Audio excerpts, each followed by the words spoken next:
இன்னைக்கு தேசிய முற்போக்கு திராவிட கழகம் சார்பாக இன்னைக்கு பல்வேறு நிகழ்ச்சி புதுக்கோட்டை மாவட்டத்தில் நடந்து வந்துட்டுருக்கு.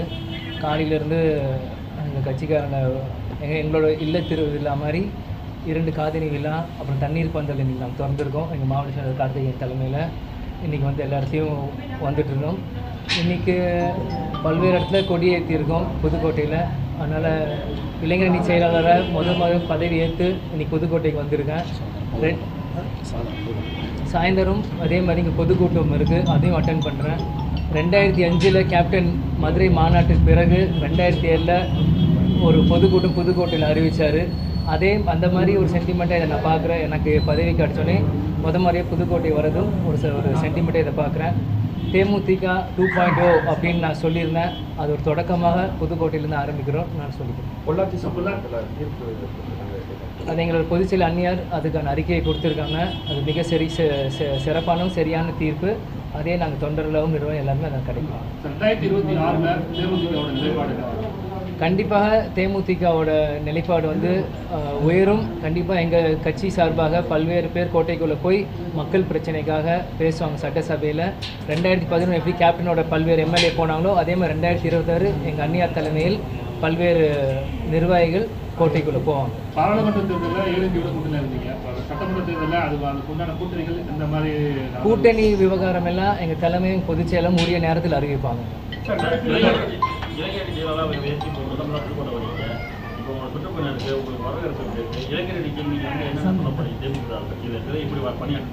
உங்களோட வரவேற்பு நான் எப்பயுமே சொல்கிறது தான். விஜயகாந்த் மகன் என்பதே மிகப்பெரிய ஒரு பொறுப்பு, அதே மிகப்பெரிய பதவி.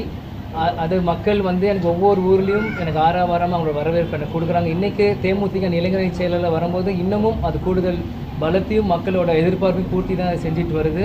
நிச்சயம் மக்களோட பூர்த்தியை நான் சரி செய்வேன். அதே மாதிரி இன்றைக்கி பல்வேறு கட்சிகள் இருக்காங்க. இன்றைக்கி எல்லா இடத்துலையும் இளைஞர்கள் இருக்காங்க. கேப்டன் வந்து வீட்டுக்கு வீடு ரேஷன் கொடுத்து வரும்னு 20 வருஷத்துக்கு முன்னாடியே சொன்னார். ஆனால் இன்றைக்கி பார்த்தீங்கன்னா பல்வேறு மாநிலம் அதை வந்து செஞ்சிட்ருக்காங்க. அதே போல் கேப்டனோட கொள்கைகள் இன்னும் பல்வேறு விஷயங்கள் இருக்குது.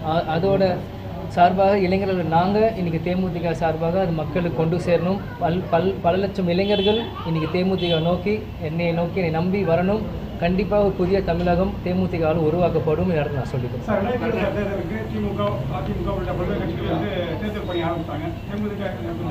இது என்ன இது தேர்தல் பணி தானே இது. எங்களோட 234 தொகுதி பொறுப்பால் அறிவிக்கிறோம்னு நாங்கள் சொல்லியிருந்தோம்.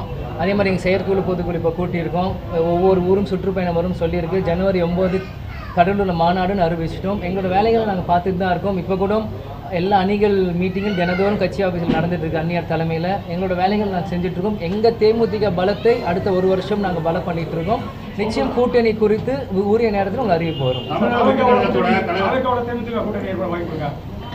அதான் சொல்கிறேன், உரிய நேரத்தில் கூட்டணியை பற்றி நாங்கள் சொல்லுவோம். எந்த கட்சியாக இருந்தாலும் சொல்லுவோம்.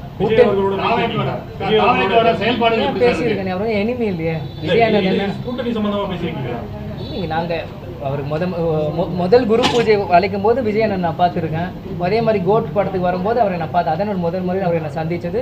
இந்த மாதிரி ஒரு சாதாரண தரப்பான கூட்டணி விஷயங்கள்லாம் நாங்கள் எதுவும் பேசுறதில்லை.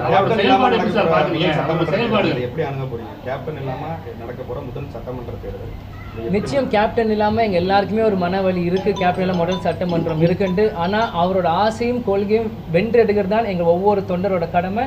நிச்சயமாக வரப்போகிற 2027 எங்கள் அப்பாவோட ஆசை என்னமோ அதை ஜெயிச்சு அவரோட இருக்க கேப்டன் ஆலயத்தில் நாங்கள் அவர் பொறுப்பாதல் நாங்கள் விஜயோட செயல்பாடுகள் எப்படி இருக்கு?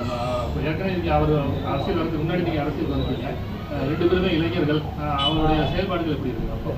எனக்கு 33, அண்ணனுக்கு 50. அதனால் என்னை ஒப்பிடாதீங்க. அவர் என்னோட சீனியர். இல்லை நான் சொல்லி உங்கள் கேள்விக்கு நான் பதில் சொல்கிறேன். அவர் என்னோட சீனியர். அவரே எனக்கு முதல்ல சொல்லும் போது எனக்கு நீங்கள் அரசியல் சீனியர் அவரே சொல்லியிருக்கு. அதை நான் பெருமையாக எடுத்துக்கிட்டு அண்ணனுக்கு நான் ரொம்ப மரியாதை நான் செலுத்துகிறேன். ஆனால் அனுபவம் சினிமாவில் பொறுத்த வரைக்கும் அண்ணன் என்னோட பெரிய ஆள், அவருக்கு அனுபவம் ஜாஸ்தி. இந்த சூழ்நிலையில் இன்றைக்கி அவரோட கட்சி ஆரம்பித்து அவர் பின்னாடி பல லட்சம் இளைஞர்கள் இன்றைக்கி இருக்காங்க. அது அவரோட பலம். 20 வருஷம் முன்னாடி கேப்டன் பின்னாடி பல லட்சம் இளைஞர்கள், அது தேமுதிகவோட பலம். இன்றைக்கு விஜய் பிரபல நாங்கள் வரும்போது எங்களோட நிலைப்பாடு என்ன, எங்களோட விஷயங்கள் என்னவோ அதை எப்படியாவது கஷ்டப்பட்டு அது அப்பா என்ன செஞ்சாரோ அதை நான் கொண்டு வரோம். நாங்கள் ஆசைப்படுறோம்.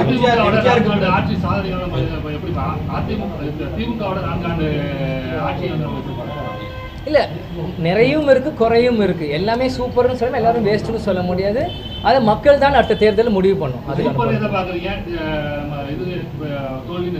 அதை நீங்கள் மக்கள்கிட்ட கேளுங்க. ஏன்னா அவங்க தான் ஓட்டு போட்டு ஜெயிக்க வச்சு. நான் திமுக ஓட்டு போட போறது இல்லை. ஆனால் நான் அதை சொல்லி எதுவும் நடிகர்கள் வந்து காலண்டர்ல கேப்டன் எம்ஜிஆருக்கு பிறகு கட்சி ஆரம்பிச்சாங்க. கட்சி ஆரம்பிச்சதுல கேப்டன் விஜய் வந்து ஒரு உச்சத்தொடர் அளவுக்கு எதிர்கட்சி தலைவர் அந்த ரேஞ்சு வரைக்கும் போனாங்க. இப்போ வந்து அதுக்கு பிறகு வந்து இப்போ விஜய் ஆரம்பிச்சிருக்காங்க. விஜய் வந்து எம்ஜிஆருடைய ஆட்சியை வந்து நாங்கள் வந்து எம்ஜிஆர் எப்படி 1979 வந்தோமோ அந்த அளவுக்கு வந்து நாங்கள் வந்து அடுத்த 2026 சட்டமன்றத்தில் நாங்கள் வந்து சாதிப்போம் அப்படின்னு சொல்றாங்க. இதை நீங்க எப்படி பாக்குறீங்க? நான் எப்படி பாக்குறது? அது அவரோட நம்பிக்கை, அவரோட சொல்றது அவரோட நம்பிக்கை. இது மக்கள் தான் தேர்வு செய்யணும். இப்போ அதே தான் கேப்டனும் தான் சொன்னார். 2020 கட்சி ஆரம்பிச்சது இன்னைக்கு லஞ்சமும் மூலம் ஒழிப்போம் எந்த தலைவர் இந்தியாவில் சொல்லியிருக்காங்க? கேப்டன் தான் சொன்னார். அப்புறம் இன்னைக்கு கேட்டிங்கன்னா தேமுதிக 1% ஓட்டு நீங்கள் தான் சொல்கிறீங்க. அதனால இன்னைக்கு ஒவ்வொருத்தரோட நம்பிக்கையாது. இன்னைக்கு மக்கள் யார்கிட்ட இருக்காங்க? இன்னைக்கு மக்கள் வந்து 2011 கேப்டனுக்கு ஆதரவு கொடுத்தாங்க.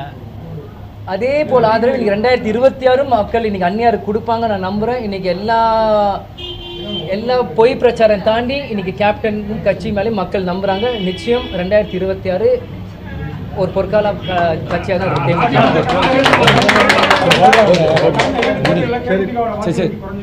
யார் சொன்னா? போன தேர்தல் நீங்களே பார்த்தீங்க, நான் சொல்ல. அதிமுக சார்பாக எல்லாருமே சொல்லியிருக்காங்க 10 லட்சம் 12 லட்சம் வாக்கு தேமுதிக அதிமுக கூட்டணி பெற்றிருக்குன்னு எல்லாருமே சொல்லியிருக்காங்க. அதை நீங்கள் பார்த்தீங்க. அதிமுக சார்பாக விருந்தினர் நானே போட்டி போட்டேன். எவ்வளோ வாக்கு வாங்கன்னு உங்களுக்கும் தெரியும். அதை நான் பெருமையாக சொல்ல, ஒரு கணக்கு எடுப்பு நான் உங்களுக்கு சொல்றேன். உங்களுக்கே தெரியும். அது தலைமையே இப்போ ஏடிஎம்கேன்றது பெரிய கட்சி. அப்போ இந்த கேள்வி நீ அங்கே கேட்கணும். இன்னைக்கு வெற்றி வாய்ப்பு பார்த்தீங்கன்னா எல்லா கட்சியும் ஒரு பக்கம் இணையும் போது அது டிவிக்கு ஏடிஎம்கே டிஎம்டிக்கு இருக்கிற எல்லா கட்சியும் ஒரு பக்கமாக சேர்ந்து கூட்டணி யாராக நம்ம வெற்றி வாய்ப்பு பெருசாக தான் இருக்கும்.